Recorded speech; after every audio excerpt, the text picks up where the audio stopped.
Thank you, sir. Next is our inauguration ceremony. I would like to invite our chief guest, Sri K. Tajuddin Kutty, sir, Assistant Excise Commissioner, Kollam, to inaugurate this function. Sir, please. Respected Dr. M. Abdul Salam, IRS retired Chairman of MES High School, Kannadallur. Sri K.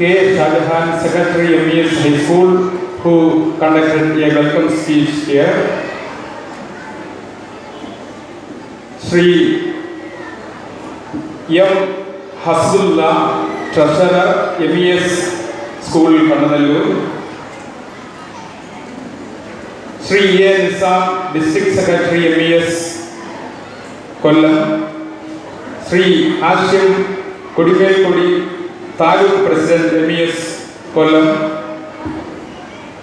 Sri Shamsuddin, State Member MES. Sri B. Shija, former student and PTA President of this school. Sri J. Kamal Zaman, State Committee Member MES. Sri Shan Shabin, PRO and former student. Sri Anish, PhD research holder and former student of this school. And Sri Sunita Dilip, Staff Secretary, and who is entrusted to give vote of thanks here. And a responsible PTA members, dear parents, and my dear students. I am very much glad to meet students of this institution and the parents of this school, and it is first time that I come for the inauguration of a school which celebrates 44th annual day. 44ാമത് വാർഷികം ആഘോഷിക്കുന്ന Kannanallur MES സ്കൂളിന്റെ ഈ വാർഷിക ആഘോഷത്തിൽ പങ്കെടുക്കുക എന്നുള്ളത് ഏറെ സവിശേഷത നിറഞ്ഞ ഒരു കാര്യമാണ്. ഞാൻ ഏകദേശം 1600-ലധികം കേന്ദ്രങ്ങളിൽ വിവിധ ഘട്ടങ്ങളിലായി പല പരിപാടികൾക്കായി പ്രധാനമായും ബോധവൽക്കരണ ക്ലാസുകൾ നയിക്കുന്നതിനും മറ്റ് ഇനാഗുറേഷനും ഒക്കെ ആയിട്ട് പോയിട്ടുള്ളതിൽ ഒരു ഇംഗ്ലീഷ് മീഡിയം സ്കൂൾ 44 വർഷം പിന്നിട്ടിരിക്കുന്നു എന്നുള്ളതും ഇപ്പോഴും അവിടെ 600-ലധികം വിദ്യാർത്ഥികൾ പഠിക്കുകയും ഒരു നാട്ടിലെ സാധാരണക്കാരുടെ വിദ്യാഭ്യാസ ഉന്നമനത്തിനും ഗ്രാമീണ വാസികളുടെയിൽ ഇംഗ്ലീഷ് വിദ്യാഭ്യാസം എത്തിക്കുന്നതിനും വേണ്ടി ഇടതടവില്ലാതെ പ്രവർത്തിച്ചുകൊണ്ടിരിക്കുന്ന ഒരു പ്രസ്ഥാനം എന്നുള്ള നിലയിൽ ഈ സാഹചര്യത്തിൽ വന്നതിലും നിങ്ങളെ കാണുവാൻ കഴിഞ്ഞതിലും എനിക്ക് ഏറെ അഭിമാനമുണ്ട്. നിങ്ങൾക്കും അതിൽ അഭിമാനമുണ്ടെങ്കിൽ ഒരു കയ്യടി നൽകാം.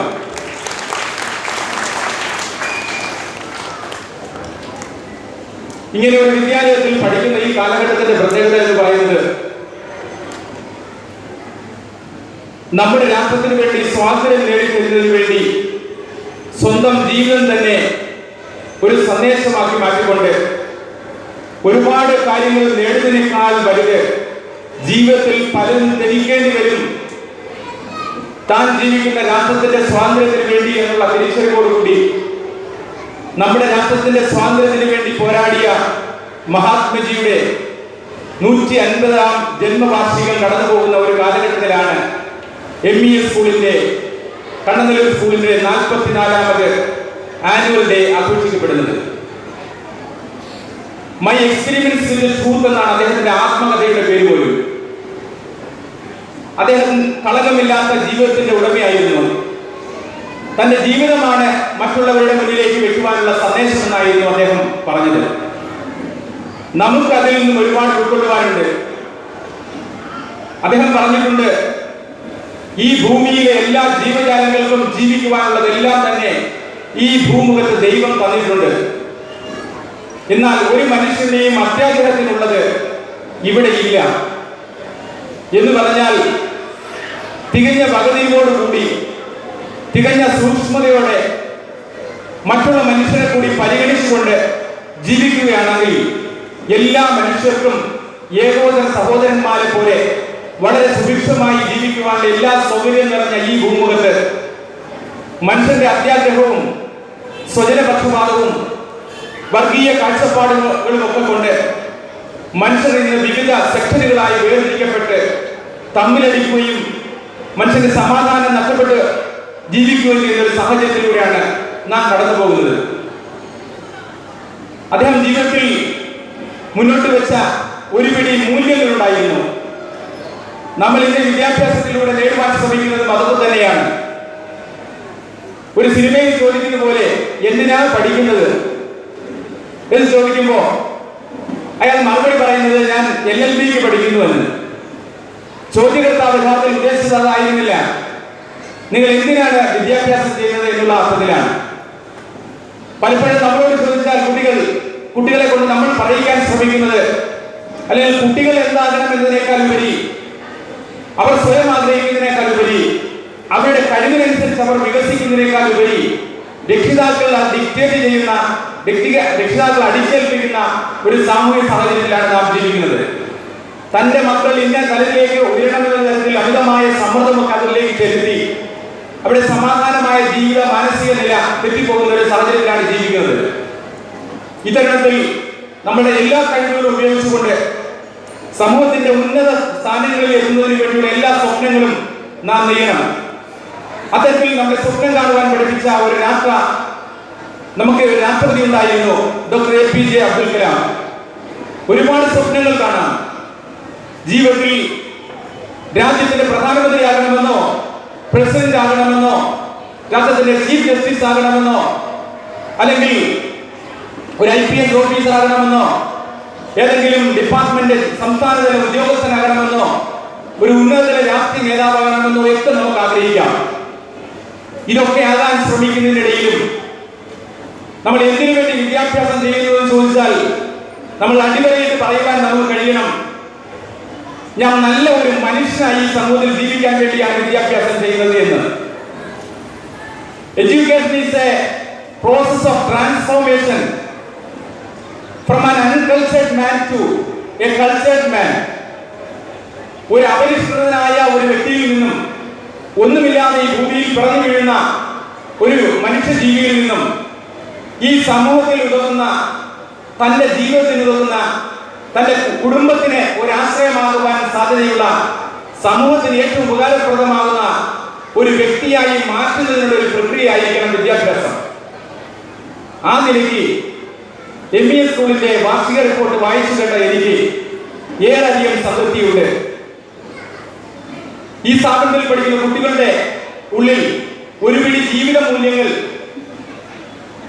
ആവേശിച്ച് നൽകുക, അല്ലെങ്കിൽ അതിൽ എത്തിക്കുക എന്നുള്ള ഉദ്ദേശ ലക്ഷ്യത്തോടെയാണ് ഈ സ്ഥാപനം പ്രവർത്തിക്കുന്നത് എന്ന് വാർഷിക റിപ്പോർട്ട് വായിച്ചു കേട്ടതിൽ നിന്നും ഈ സ്ഥാപനത്തിലെ മാനേജ്മെന്റ് പ്രതിനിധികളുമായി സംഭാഷണം നടത്തിയതിൽ നിന്നും എനിക്ക് വളരെ വ്യക്തമായി മനസ്സിലാകുന്നുണ്ട്. ജീവിതത്തിൽ വിജയം വരിക്കുവാൻ ആർക്കും കഴിയും.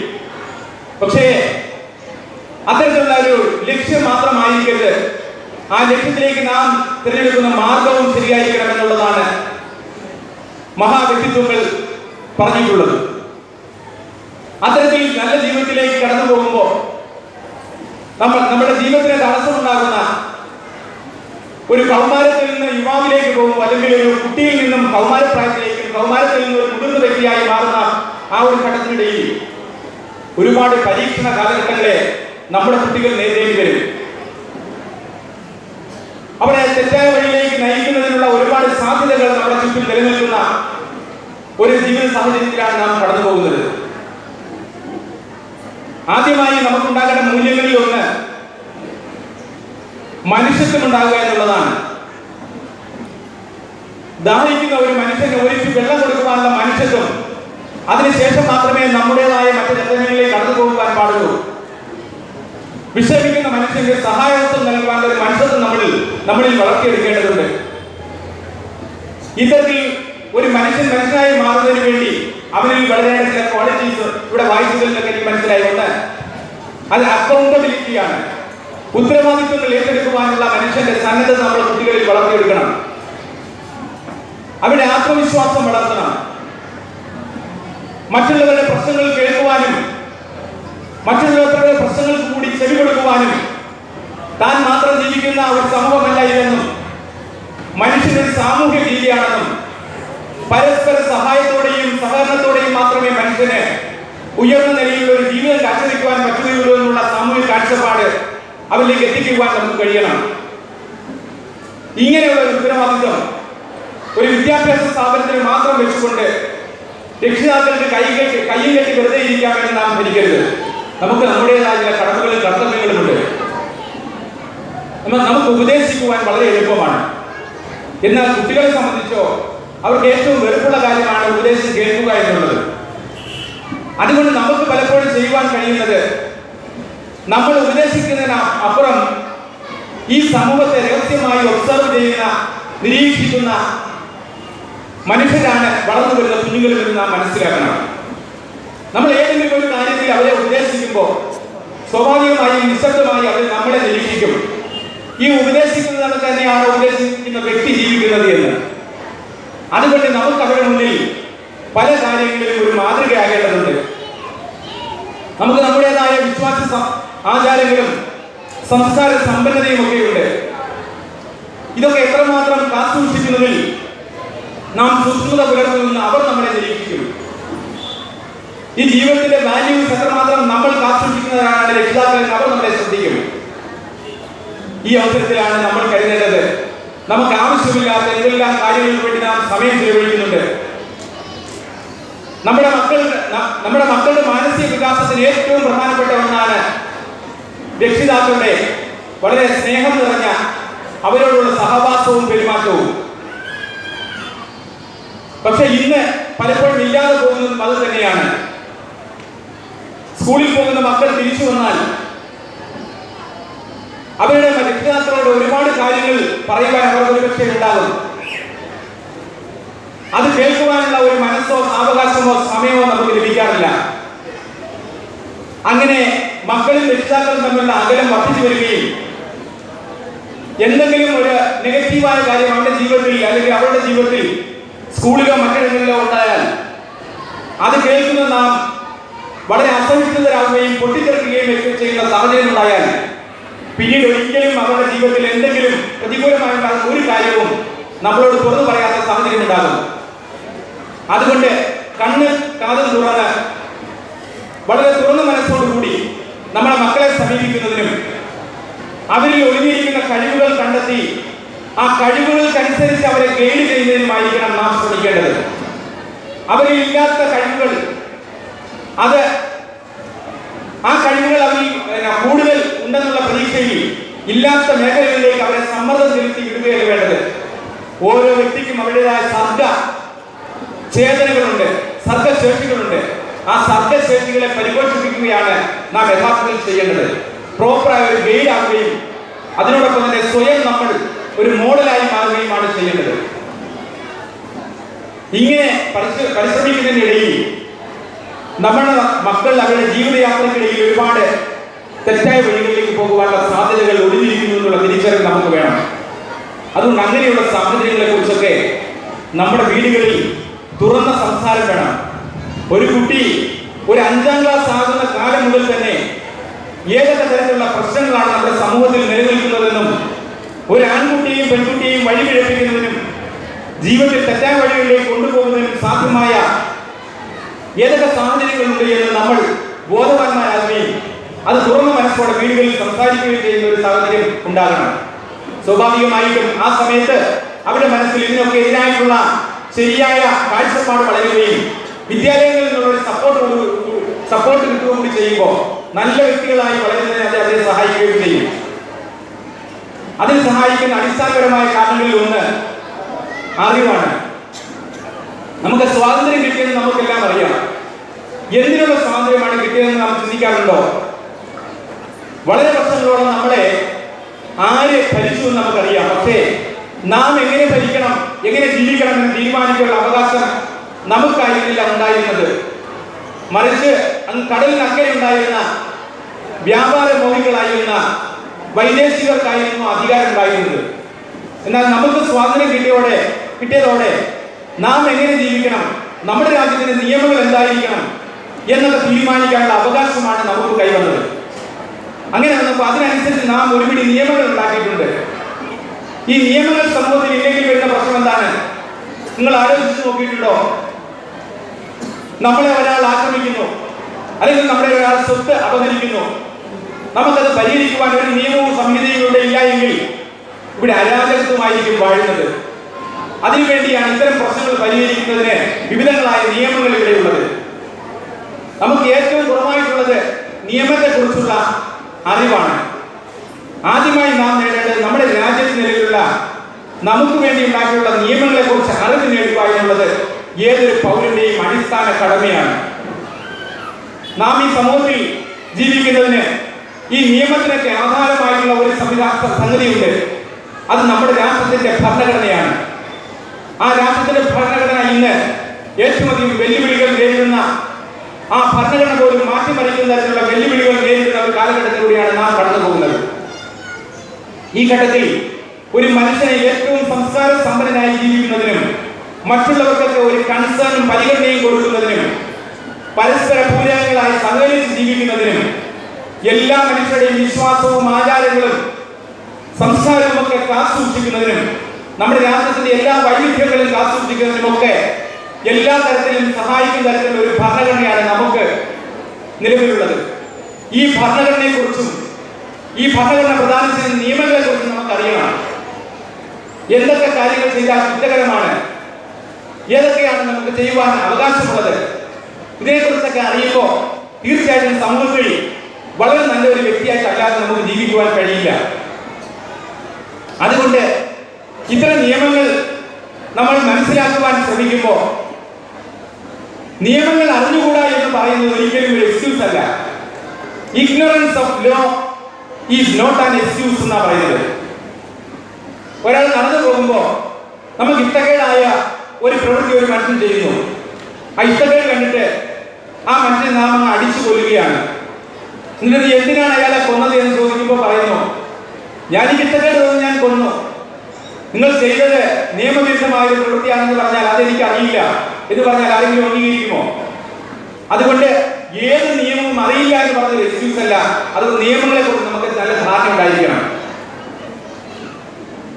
വിശിഷ്യ നമ്മുടെ മക്കൾ തെറ്റായ വഴികളിലേക്ക് കടന്നു പോകാനുള്ള സാധ്യതകളെ കുറിച്ച് നമ്മൾ അറിഞ്ഞിരിക്കണം. പഠനം പൂർത്തിയാക്കുന്ന മക്കൾക്ക് പലതരത്തിലുള്ള സമ്മാനങ്ങൾ നമ്മൾ പലപ്പോഴും വാഗ്ദാനം ചെയ്യാറുണ്ട്. അങ്ങനെ ചെയ്യുന്ന വാഗ്ദാനം ചെയ്യുന്ന സമ്മാനങ്ങൾ നിയമവിരുദ്ധമായിട്ടുള്ളതാണോ എന്നൊരു പക്ഷേ നമ്മൾ ഒന്ന് ചിന്തിക്കേണ്ടിയിരിക്കുന്നു. വാഹനം ഓടിക്കുന്ന ലൈസൻസ് ആവശ്യമാണ്. എന്നാൽ മക്കൾ പഠനത്തിൽ മികവ് കാണിക്കുന്നതിന് വേണ്ടി പലപ്പോഴും പ്രായപൂർത്തിയാകാത്തവർക്ക് കൂടി നാം വാഹനം അവരുടെ കയ്യിൽ കൊടുത്തുവിടുന്ന സാഹചര്യം അപകടങ്ങൾ വിളിച്ചു വരുത്താറുണ്ട്. അത്തരത്തിലൊരു വാഹനം അപകടത്തിൽപ്പെട്ടാൽ ആ വാഹന ഉടമ ആ വാഹനം മൂലമുണ്ടാകുന്ന സകല നഷ്ടവും കൊടുക്കേണ്ട തരത്തിലുള്ള ഒരു ഇൻഷുറൻസ് പരിരക്ഷയും കിട്ടാത്ത സാഹചര്യം ഉണ്ടാകും.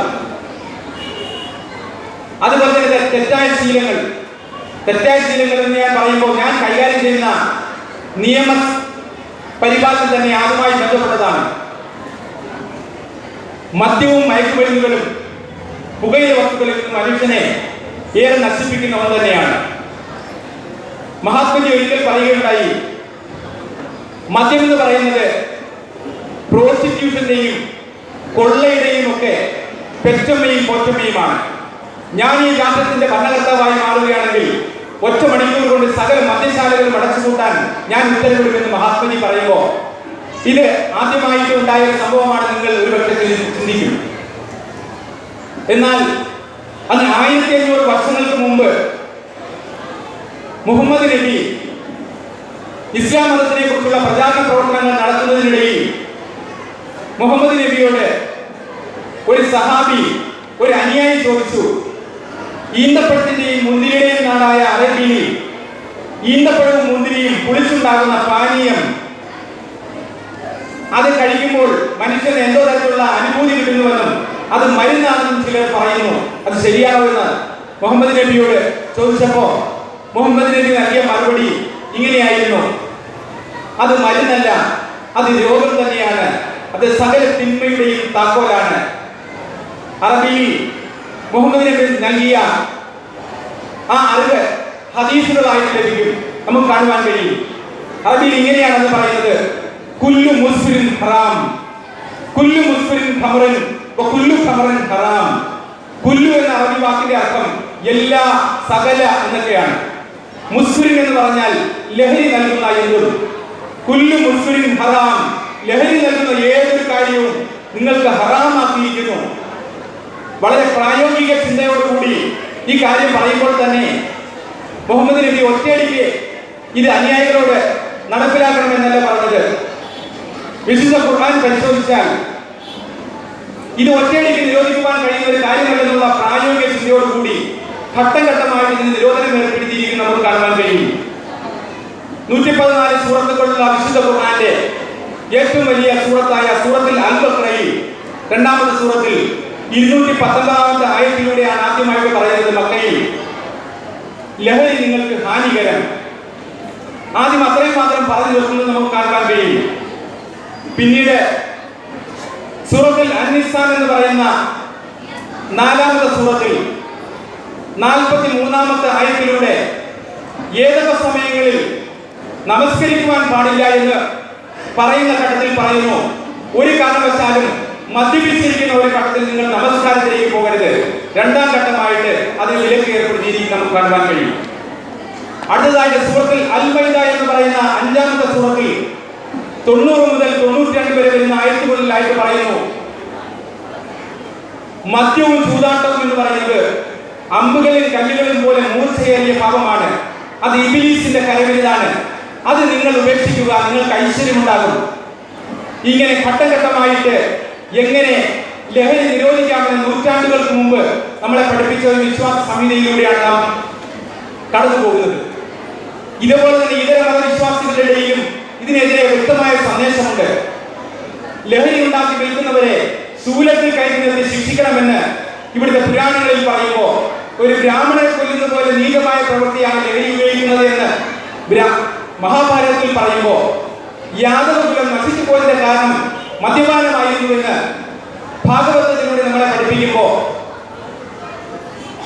വീര് പരിഹാസകരും മദ്യം കലഹകാരണമാണ്, മദ്യം ഉപയോഗിക്കുന്നയാളെ സ്വർഗരാജ്യത്തിലേക്ക് പ്രവേശിപ്പിക്കുകയില്ല എന്ന് വിശുദ്ധ ബൈബിളിലൂടെ പഠിപ്പിക്കുമ്പോൾ നമ്മളിതൊന്നും മനസ്സിലാക്കാതെ നമ്മുടെ യുവതലമുറ ലഹരിയിലേക്ക് ആകർഷിതരായി പോകുന്ന സാഹചര്യമാണുള്ളത്. അതുകൊണ്ട് നമ്മൾ കണ്ണും കാതും തുറന്ന് ഇരിക്കേണ്ടിയിരിക്കുന്നു.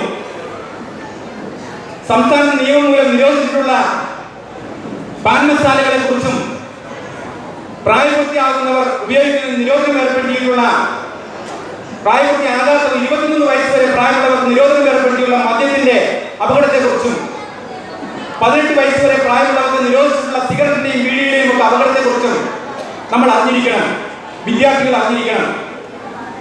സാമുവൽ ജോൺസൺ എന്ന് പറയുന്ന ഒരു പണ്ഡിതൻ ഇംഗ്ലീഷ് ഡിക്ഷണറി ഉണ്ടാക്കിയപ്പോൾ അദ്ദേഹം ഈ സിഗരറ്റിന്റെ ഒരു ഡെഫിനിഷൻ അതിൽ കൊടുത്തിരിക്കുന്നത് എങ്ങനെയാണ്: cigarette is A white cylindrical object which has fire at one end and a fool's mouth at the other. ഒരറ്റത്ത് തീയും മറ്റേറ്റത്ത് ഒരു പരമവ്യക്തിയുടെ വായും അടങ്ങിയിരിക്കുന്ന ഒരു പൈപ്പിന്റെ പേരാണ് സിഗരറ്റ് എന്നാണ് ഡോക്ടർ സാമുവൽ ജോൺസൺ ഇംഗ്ലീഷ് ഡിക്ഷണറിയിൽ സിഗരറ്റിന്റെ മീനിങ് ആയി കൊടുത്തിരിക്കുന്നത് എന്ന് പറയുമ്പോൾ എന്തുകൊണ്ട് കൊടുത്തു എന്ന് നാം മനസ്സിലാക്കണം. ഇത്തരത്തിൽ നമ്മളെ തിരുത്തുവാനുള്ള ഒരുപാട് സാംസ്കാരിക പരിമിതികൾ ആവാഹിച്ചുകൊണ്ടാണ് നാം ജീവിക്കുന്നത്. ഇങ്ങനെ ജീവിക്കുന്ന ഒരു സാഹചര്യത്തിൽ നമ്മൾ ഇത്രയും കാലം നയിച്ചിരിക്കുന്ന ആ സംസ്കാരങ്ങളെ നാം ഉൾക്കൊള്ളണം. വിവിധ സംസ്കാരങ്ങളും ആചാരങ്ങളും ഉൾക്കൊള്ളുന്ന ഒരു രാജ്യമാണ് നമ്മുടെ ഭാരതം. നാനാത്വത്തിൽ ഏകത്വം എന്ന് പറയുന്നതാണ് നമ്മുടെ ഭാരതത്തിന്റെ സ്വത്വം. അത് ഉൾക്കൊണ്ടുകൊണ്ട് ഏകോദര സഹോദരന്മാരെ പോലെ എല്ലാ സമുദായങ്ങളെയും ഉൾക്കൊണ്ടുകൊണ്ട് അറബിയിൽ ഒരു ആയത്തുണ്ട്: ലക്കും ദീനിക്കും വലിയ ദീൻ. എനിക്ക് എന്റെ മതം, താങ്കൾക്ക് താങ്കളുടെ മതം. താങ്കളുടെ മതത്തെ ഞാൻ റെസ്പെക്ട് ചെയ്യുന്നു, താങ്കളുടെ വിശ്വാസത്തെ ഞാൻ റെസ്പെക്ട് ചെയ്യുന്നു, എന്റെ വിശ്വാസത്തെയും ഞാൻ സൂക്ഷ്മത പുലർത്തുകയും അതിൽ ഞാൻ ബഹുമാനിക്കുകയും ചെയ്യുന്നു എന്ന് പറയുന്നത് പോലെ നമുക്ക് നമ്മുടെ വിശ്വാസത്തിൽ സൂക്ഷ്മതയും ബഹുമാനവും കാണിക്കുന്നത് പോലെ തന്നെ അവരുടെ വിശ്വാസത്തെ ബഹുമാനിക്കുവാനും അവന്റെ സംസ്കാരത്തെയും ആചാരത്തെയും അംഗീകരിക്കുവാനുള്ള ഒരു സന്മനസ് നമുക്കുണ്ടാകണം. അങ്ങനെയുള്ള ഒരു സംസ്കാരമാണ് ഭാരതത്തിൻ്റെത്. ഏതെങ്കിലും ഒരു ആചാരത്തിന്റെയോ വിശ്വാസത്തിന്റെയോ ഔന്നത്യത്തിൽ ഉൾക്കൊള്ളുന്ന രാജ്യമല്ല ഭാരതം. വിവിധ സംസ്കാരങ്ങൾ ഇവിടെ വരികയും ആ സംസ്കാരങ്ങളെയൊക്കെ ഉൾക്കൊള്ളുകയും അതിനെയൊക്കെ കൊണ്ടുള്ള ഒരു നാനാത്വത്തിൽ ഏകത്വത്തിൽ നിൽക്കുന്ന ഒരു സംസ്കാര സമ്പന്നതയാണ് നമുക്കുള്ളത്. അത് ഉൾക്കൊണ്ടുകൊണ്ട് ജീവിക്കുവാനുള്ള ആ ഒരു മനക്കരുത്താണ് നാം വളർത്തിയെടുക്കേണ്ടത്. അങ്ങനെ ജീവിക്കുന്ന വിദ്യാർത്ഥികളായിട്ട് ഒരു സമൂഹമായിട്ട് നാം മാറുമ്പോൾ ഞാൻ കൈകാര്യം ചെയ്യുന്ന പ്രധാന മേഖലയിലെ ഒരു കാര്യം ആ ആശയം പരമാവധി എത്തിക്കുക എന്നുള്ളതും എൻ്റെ ഒരു ഉദ്ദേശം തന്നെയാണ്. വിമുക്തി എന്ന് പറയുന്ന സംസ്ഥാന സർക്കാർ യുവാക്കളുടെയും മനുഷ്യരുടെയും ഇന്ന് കാർ തിന്നുകൊണ്ടിരിക്കുന്ന ലഹരിയുടെ ആസക്തിയിൽ നിന്ന് മോചനം നേടുന്നതിന് വേണ്ടി വിമുക്തി എന്ന് പറയുന്ന ഒരു പദ്ധതി ആവിഷ്കരിച്ച് നടപ്പിലാക്കി വരികയാണ്. മഹാത്മജിയുടെ 180ാം ജന്മവാർഷികത്തോടനുബന്ധിച്ച് എല്ലാ വിദ്യാലയങ്ങളിലും ഇതിനെതിരെയുള്ള ക്ലബ്ബുകൾ രൂപീകരിക്കുന്നുണ്ട്. ആദ്യമായി മുൻഗണന കൊടുക്കുന്നത് സർക്കാർ സ്ഥാപനങ്ങളിലും എയ്ഡഡ് സ്കൂളുകളിലും ആണെങ്കിൽ തന്നെയും കൊല്ലം ജില്ലയിലെ 111 അൺഎയ്ഡഡ് ഇംഗ്ലീഷ് മീഡിയം സ്കൂളുകളിലും ഇതിന്റെ ക്ലബ്ബുകൾ രൂപീകരിക്കുവാനുള്ള തീരുമാനമുണ്ട്. ഈ സ്ഥാപനത്തിലും അത്തരം ക്ലബ്ബുകൾ രൂപീകരിക്കുന്നതിനും നമ്മുടെ വിദ്യാലയങ്ങളുടെ 100 വാര പരിസരങ്ങളിൽ ഏതെങ്കിലും പുകയില വസ്തുക്കൾ വിൽക്കുന്നുണ്ടെങ്കിൽ അത് അധികാരികളെ ശ്രദ്ധയിൽപ്പെടുത്തി നിയമ നടപടി എടുപ്പിക്കുന്നതിനും നമ്മൾ ഏതെങ്കിലും വിദ്യാർത്ഥി അതിന് അടിമപ്പെട്ടു പോയിട്ടുണ്ടെങ്കിൽ ഒരു പണവും കൊടുക്കാതെ അവരെ ചികിത്സിക്കുന്നതിനുള്ള സംവിധാനങ്ങൾ നെടുങ്കോലം എന്ന് പറഞ്ഞ സ്ഥലത്ത് സ്ഥാപിച്ചിട്ടുണ്ട്. അതീവ രഹസ്യമായി അത്തരത്തിലുള്ള സംവിധാനങ്ങൾ ഉപയോഗപ്പെടുത്തുന്നതിനും നമ്മൾ പരിശ്രമിക്കണം എന്ന് ഞാൻ അറിയിക്കുകയാണ്. ലഹരിയിലേക്ക് നമ്മുടെ യുവതലമുറ പെട്ടുപോകുവാനുള്ള സാഹചര്യം ഉള്ളതുകൊണ്ട് ഇതിനെയുള്ള വിവിധ സന്ദേശങ്ങൾ നൽകുന്നതുകൊണ്ട് ചെറിയ പാട്ടുകളും കവിതകളും ഒക്കെ ഈ സന്ദേശത്തിന്റെ പ്രചാരണത്തിന്റെ ഭാഗമായിട്ട് ഉപയോഗിക്കാറുണ്ട്. അത്തരത്തിലുള്ള ഞാൻ പാട്ടുകാരനൊന്നുമല്ല, കവിത വിദഗ്ധമായി ചൊല്ലുന്ന ആളുമല്ല. അത്തരത്തിലുള്ള ചില വരികൾ ഞാൻ ഈ അവസരത്തിൽ ചൊല്ലുകയാണ്. നിങ്ങൾക്ക് അത് അംഗീകരിക്കാൻ തയ്യാറുണ്ടെങ്കിൽ നിങ്ങൾക്കൊരു കയ്യടി നൽകാം. കൗമാരപ്രായത്തിൽ കൗതുകം തോന്നുമ്പോൾ പരീക്ഷിച്ചിടല്ലേ ലഹരികൾ മാരകം നാടിനും വീടിനും മനുഷ്യ ജീവിതത്തിൻ ഭാഗങ്ങൾ അടിമയാക്കി മാറ്റിടും, അധമനാക്കി തീർത്തിടും, മധ്യജന്മ ജീവിതം തകർത്തിടും. ലഹരി ദുർവ്യയങ്ങളാൽ ദരിദ്രനായി മാറിടും, ലഹരിയാൽ വഴികളിൽ ശയിച്ചിടും. അവയവങ്ങളൊക്കെയും ലഹരിയാൽ ശയിച്ചിടും, കരൾ ഹൃദയം ഉദരവും ലഹരിയാൽ തകർന്നിടും. ബന്ധുമിത്രമൊക്കെയും അകലെയാക്കി മാറ്റിടും, അമ്മ പെങ്ങൾ ഭാര്യ മക്കളൊക്കെയും വെറുത്തിടും. അകലെയാക്കി മാറ്റിടാം മദ്യമയക്കു ലഹരിയെ, അകലെയാക്കി മാറ്റിടാം മദ്യമയക്കു ലഹരിയെ, അകലെയായി മാറ്റിടാം കൂട്ടരെ. ലഹരി നൽകും വേളകൾ ത്യജിക്കുവാൻ പഠിക്കണം, ബുദ്ധിയും വിവേകവും ശക്തിയാക്കി മാറ്റിടാം. സർഗശേഷി മിനുസമാക്കി ലഹരിയാക്കി മാറ്റിടാം, സത്യമായ ജീവിതം ലഹരിയാക്കി മാറ്റിടാം. സ്നേഹബന്ധമൊക്കെയും ലഹരിയാക്കി മാറ്റിടാം, പുണ്യമായ ജീവിതം പൂർണ്ണമായി കാത്തിടാം. ലഹരിരഹിതമാക്കി നാം കാത്തിടാം ജീവനുള്ള നാൾ വരെ, കാത്തിടാം ജീവനുള്ള നാൾ വരെ, കാത്തിടാം ജീവനുള്ള നാൾ വരെ. ഈ എളിയ കവിത കുട്ടികൾക്ക് വേണ്ടി ഞാൻ തന്നെ തയ്യാറാക്കി അവതരിപ്പിച്ചെടുത്താണെന്ന് കൂടി അറിയിക്കുകയാണ്. അപ്പൊ ഇത്തരത്തിൽ പറയുവാനുള്ളത്, നമുക്കൊരു കാര്യം പറയുമ്പോൾ നമ്മൾ പറയുവാൻ അർഹനാണോ എന്നുള്ള ആത്മപരിശോധന നമ്മൾ നടത്തേണ്ടതുണ്ട്. അതിനുവേണ്ടി എന്തെങ്കിലും മാറ്റങ്ങൾ നമ്മൾ വരുത്തേണ്ടതുണ്ടോ എന്ന് നാം പരിശോധിക്കണം. നമ്മൾ കുട്ടികളോട് ഉപദേശിച്ച് യുവതലമുറയെ നന്നാക്കിയെടുക്കാൻ പരിശ്രമിക്കുമ്പോൾ നമ്മളിൽ സ്വയം വിമർശനത്തിന് വിധേയമായി എന്തെങ്കിലും മാറ്റത്തിന് വിധേയമാകണമെങ്കിൽ അത് നാം ഉൾക്കൊള്ളണം എന്നതാണ് എനിക്ക് മുതിർന്ന രക്ഷിതാക്കളോട് പറയുവാനുള്ളത്. ഉപദേശങ്ങൾ കുട്ടികൾ വ്യക്തമല്ല, മറിച്ച് നമ്മളെ കണ്ട് രഹസ്യമായി അവർ പഠിക്കും. അതുകൊണ്ട് എനിക്ക് പറയുവാനുള്ളത്, ഞാൻ കുട്ടിക്കാലത്ത് മുതൽ ഈ ലഹരി വസ്തുക്കളുടെ അപകടങ്ങളെ കുറിച്ച് ബോധ്യമായ ഒരു വ്യക്തി എന്നുള്ള നിലയിൽ ഞാൻ അന്നൊരു പ്രതിജ്ഞ എടുത്തു. വളർന്നു വലുതാകുമ്പോൾ ഈ ലഹരി വസ്തുക്കൾ ഒന്നും തന്നെ ഉപയോഗിക്കാതിരിക്കാൻ പരിശ്രമിക്കണമെന്ന്. അതുകൊണ്ട് തന്നെ വളർന്നു വലുതായി അത്തരത്തിൽ നിർബാധം കൈകാര്യം ചെയ്യുന്ന ഒരു വകുപ്പിൽ വന്ന് ജോലി ചെയ്യുമ്പോഴും മദ്യമോ മയക്കുമരുന്നുകളോ പുകയില വസ്തുക്കളോ സിഗരറ്റോ ബീഡിയോ മുറുക്കാനോ ഉൾപ്പെടെയുള്ള യാതൊരു ലഹരി വസ്തുക്കളും നാളിതുവരെ ഉപയോഗിക്കാതെ നിങ്ങളോട് ഇതിനെക്കുറിച്ച് പറയുവാൻ കഴിയുന്നത് എന്നെ സംബന്ധിച്ച് അഭിമാനമുള്ള ഒരു കാര്യമായി ഞാൻ അറിയിക്കുകയാണ്.